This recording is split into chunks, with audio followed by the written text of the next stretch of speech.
Good morning, everyone. Welcome to Sports Shorts Daily, presented by LeBear's Casino. Ronnie Rance alongside Tommy Krysan, TK joining us from Court Street Cafe in downtown Port Allen. We're going to talk about the goings-on of the weekend. First, a shout-out to Mike Leach, who is recovering in a hospital.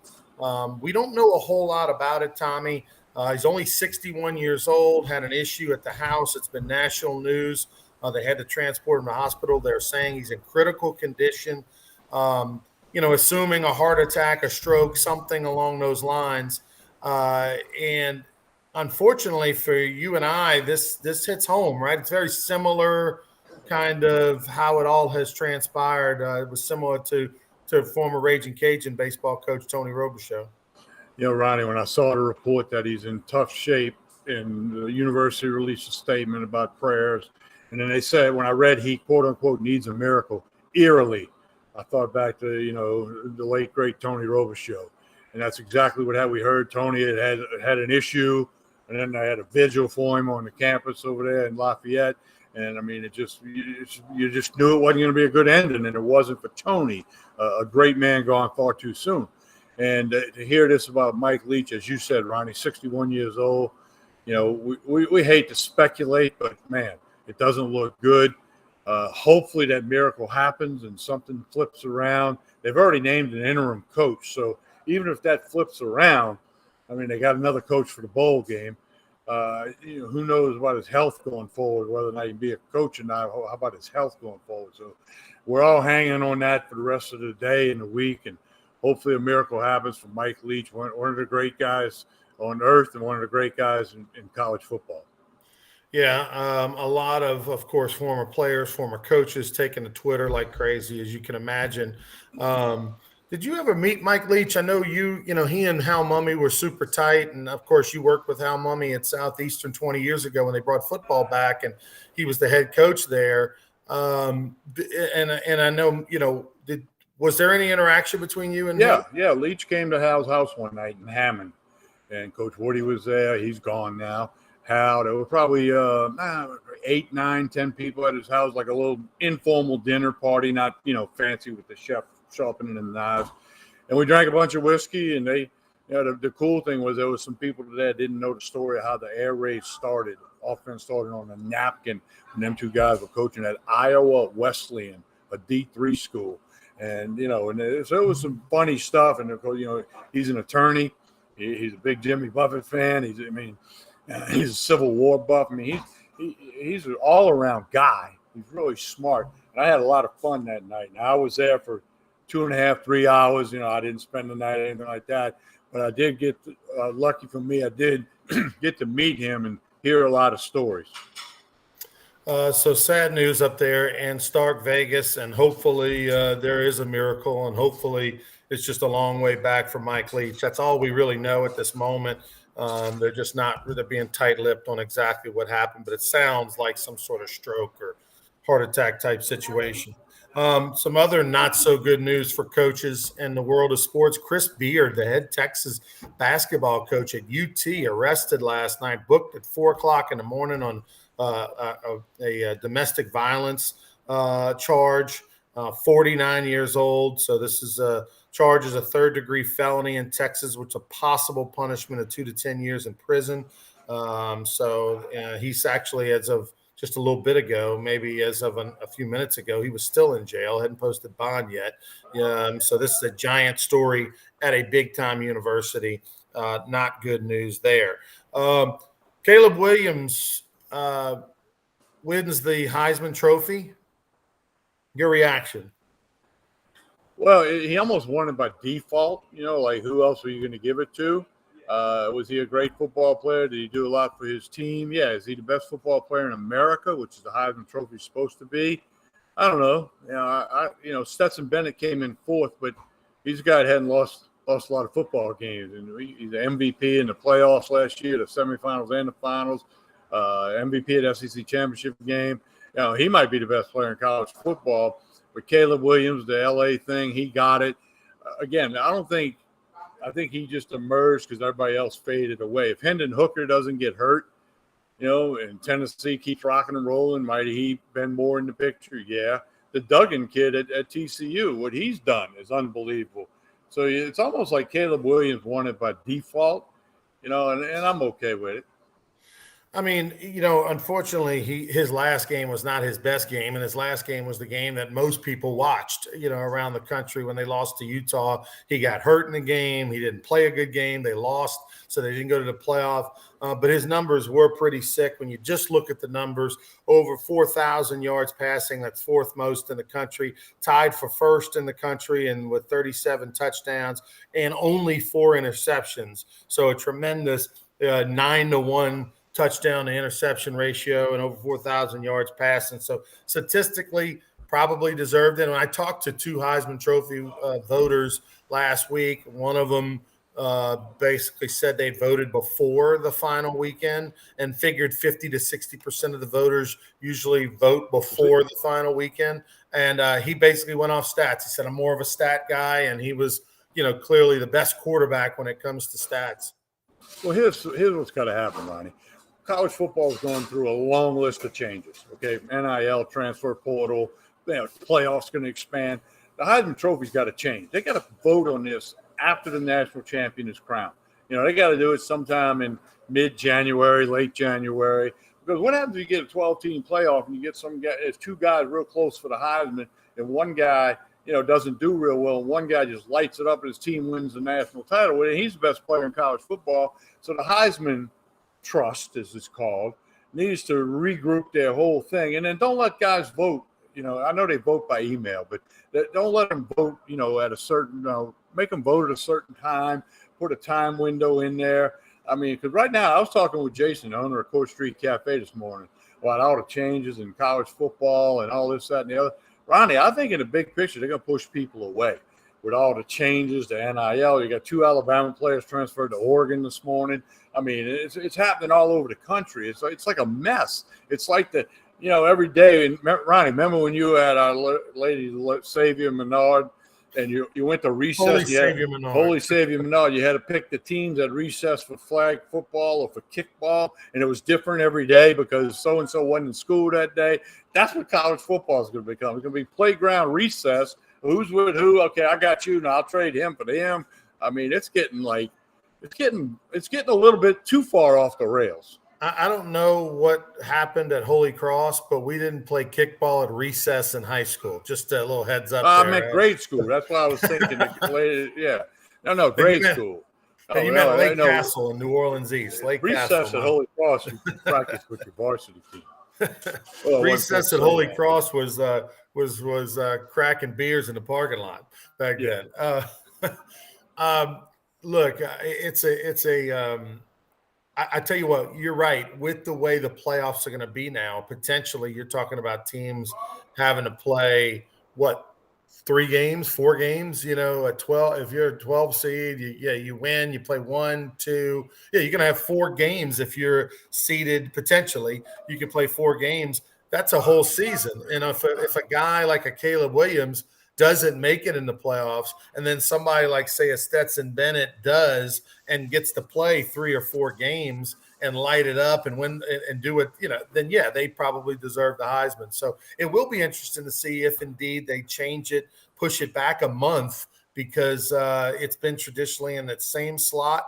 And I think it'll lose its luster if they're stubborn, Tommy, and they decide to make it just simply a regular season award, don't take into effect any postseason whatsoever, and keep it in the same spot. And then it becomes a situation where you give an award to somebody who a month later is really irrelevant.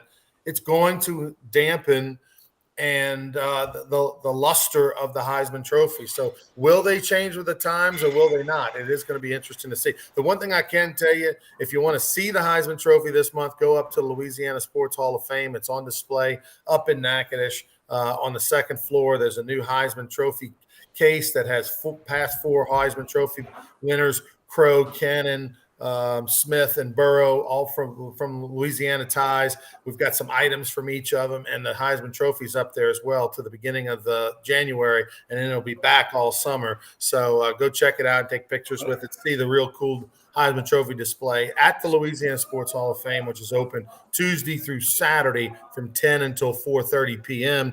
And you see right there on your screen right now, currently, for you folks who want some really neat Christmas items, some gifts, go to the Santa Super 7 online auction at lasportshall.com. That's lasportshall.com. And the auction runs until the end of this week. So go online, some really cool stuff. Obviously, a lot of sports memorabilia, but non-sports memorabilia items as well. So go check that out. lasportshall.com. The money benefits the Louisiana Sports Hall of Fame founder.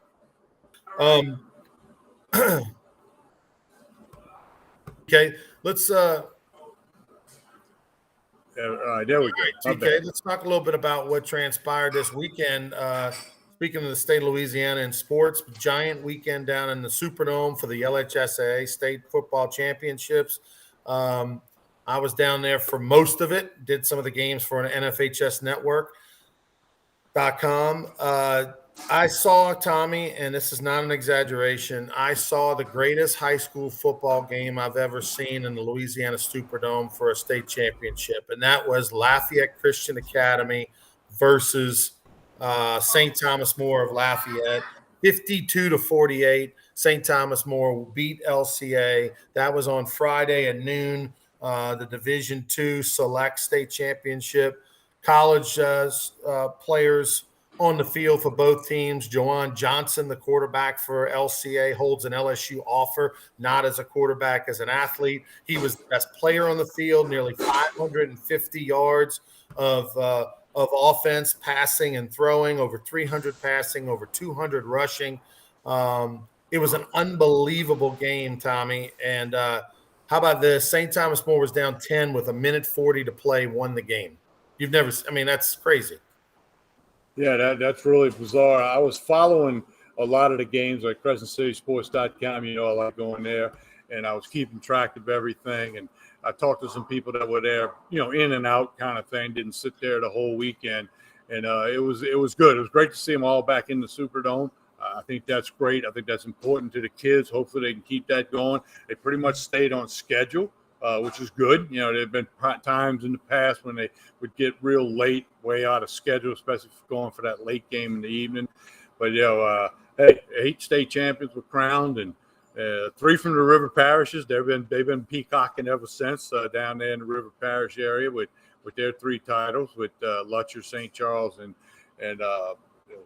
drawing a blank on the other one. But they're Destrehan, the Wildcats. Yeah, so – Ronnie, I got to throw this out there.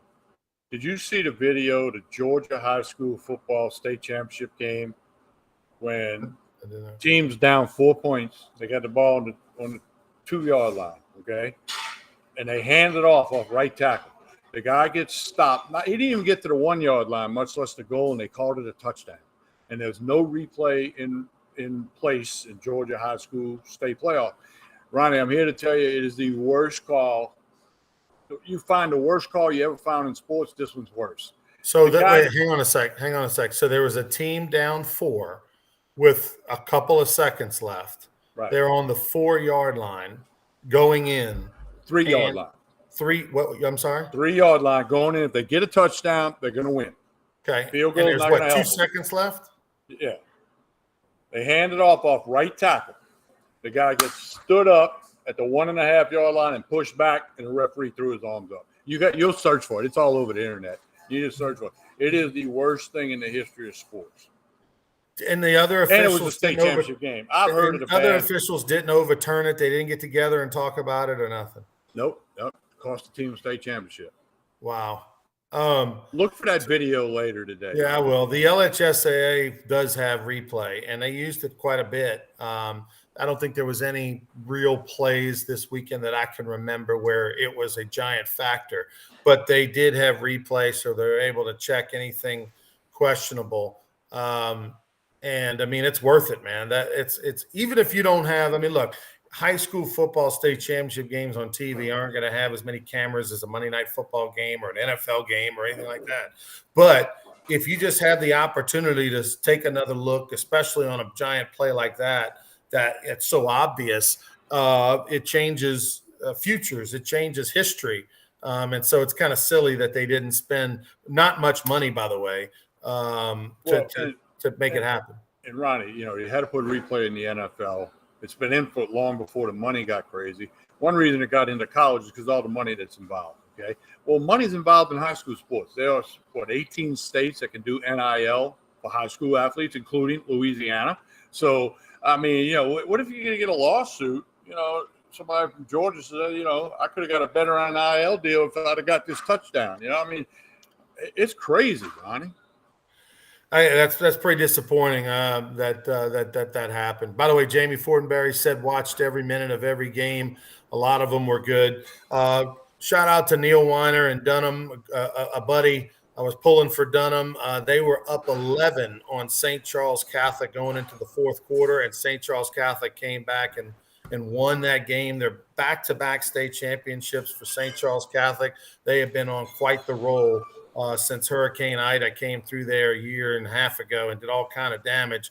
They've won 2 football state championships, a baseball state championship. Same coach. Yeah, same coach. Exactly. Wayne Stein coaches football and baseball there. I mean, this guy, he's not making enough money. Let me tell you something. Wayne Stein is for pound the best coach in the state of Louisiana in anything. But I'll tell you the thing I enjoy about Wayne Stein, I've said this many times before, I've watched him coach baseball. Now, when it's football, you've got a bigger staff, and St. Charles Catholic was very good with Frank Monica before him and everything, and he was on that staff as an assistant. But in baseball, I've watched a couple of times, 2 or 3 games in person where he is there, watched him coach. And he is so good and just so intense, doesn't let his players, he just stays on top of the game, and he pitch for pitch, he's so into it, and he catches players starting to relax and calls a timeout and adjusts it right away. Such a good coach. And look, they may win another baseball state championship. They got a good lefty pitcher. They might win another state. His first 2 years as a head football coach, they've won state championships. And in baseball, they might go back-to-back as well. I mean, I don't know if that's ever been done. Same coach is going back-to-back football, back-to-back baseball in the same calendar years. That's incredible. So congratulations to him. The Pels, TK, have we converted you? Are you a Pelicans fan yet? I've been watching a little bit of Pelicans. I mean, I won some money off them. Had a -6 first half Friday night. They've rolled, and then they got it done yesterday. So the Pelicans have won 7 in a row, Ronnie. Okay. What was the line yesterday, Tommy? Pelicans were laying 3. So I'm actually surprised that the Pelicans won. I'll tell you my story. So I went to the game Friday night. I was down in New Orleans, worked the first 2 games on Friday on TV for football, and then walked across the street and met some friends of mine Friday night, and for the basketball game.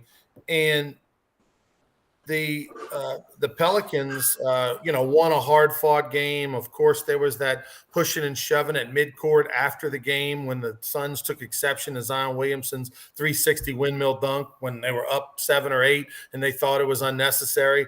And so there was some bad blood there. Then after the game, the Suns stay at the Four Seasons Hotel, the new Four Seasons Hotel across from Harrah's. That's where the visiting team stay.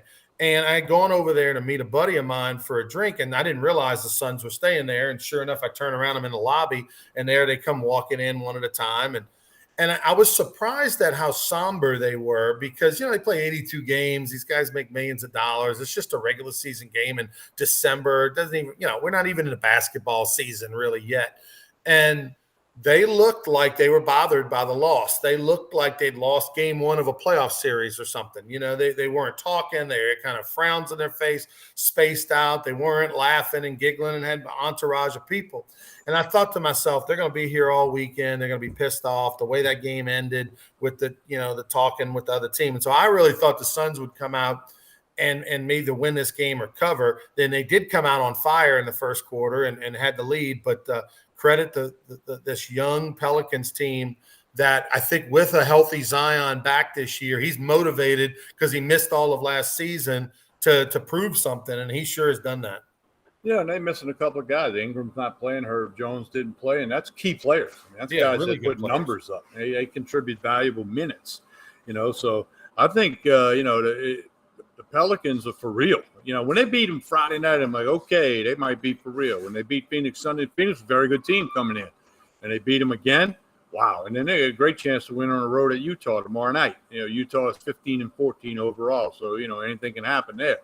So man, it's just. Zion Williamson, he's got everybody motivated. And Ronnie, he's tough to stop. Look, he's so big and physical and strong and agile as an athlete. He's tough to contend with. And, and the other thing the Pelicans have done, Ronnie, it hadn't been the same guy every night. They're getting contributions across the board. They're getting valuable minutes off of the bench. And when you start doing things like that, I know it's only December and NBA playoffs are, a long, long way away. We don't even need to think about that right now. But this team is sending a notice out that we have the ability to be one of the best teams in the league. We're certainly capable of that. The Pelicans have gone through 32% of their season. So nearly a third of the season has already gone for the Pelicans. 18-8, first place in the West. That's so awesome to see when you look at the standings. And then Phoenix drops to fourth now. And they'll go on the road, take on the 9 seed Utah Jazz. They'll play back-to-back over in Utah, just like what Phoenix did in New Orleans. Utah's 15-14. How about this? They're in 9th place, Tommy. It's only 4.5 games back. 9th place is only 4.5 games back in New Orleans. That's how early we are still in the season. Lakers, by the way, important because of draft picks. The Lakers find themselves in 12th place.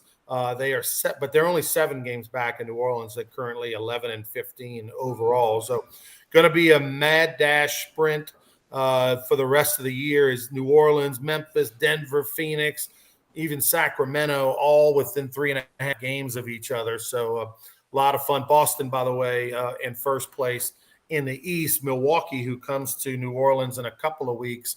On a Monday night, I think the 19th, they are 1.5 games out in second place in the East. So tough month of December schedule for the Pelicans. And I'm curious to see whenever Ingram does come back, how he fits into this offense because, look, he's a great player and he's probably arguably the second best player on the team next to Zion Williamson. But they've got such a great flow going right now and everybody's got their roles and they play at such a certain speed.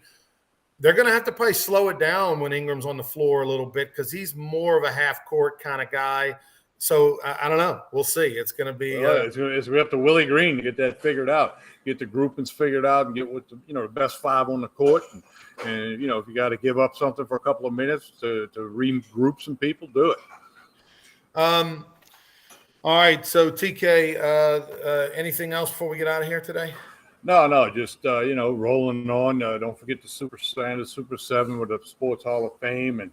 And we'll be back Wednesday and Friday with Sports Shorts Daily this week. Don't forget, I got some podcasts dropping this week, Talking Sports with TK. Kind of got out of whack last week with the knee surgery, so I'm trying to get back in the groove this week. But we'll be here Wednesday and Friday morning with Sports Shorts Daily, Sports Shorts Radio. Where we're going to be this Saturday?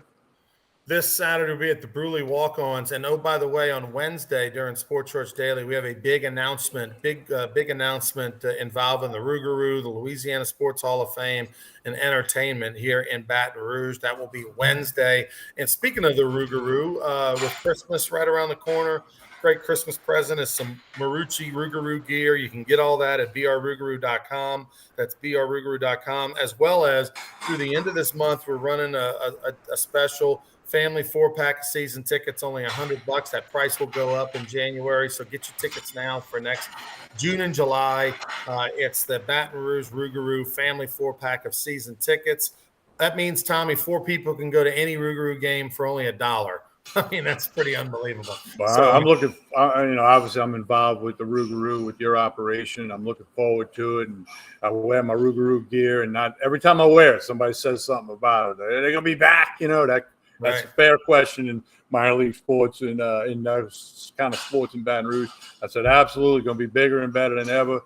Needed to see you at the ballpark kind of thing, All right, he's Tommy. I'm Ronnie. Thanks to Court Street Cafe over in Port Allen. And TK will be at Tremonti's Meat and Seafood on Wednesday. Until then, have a great week, everybody.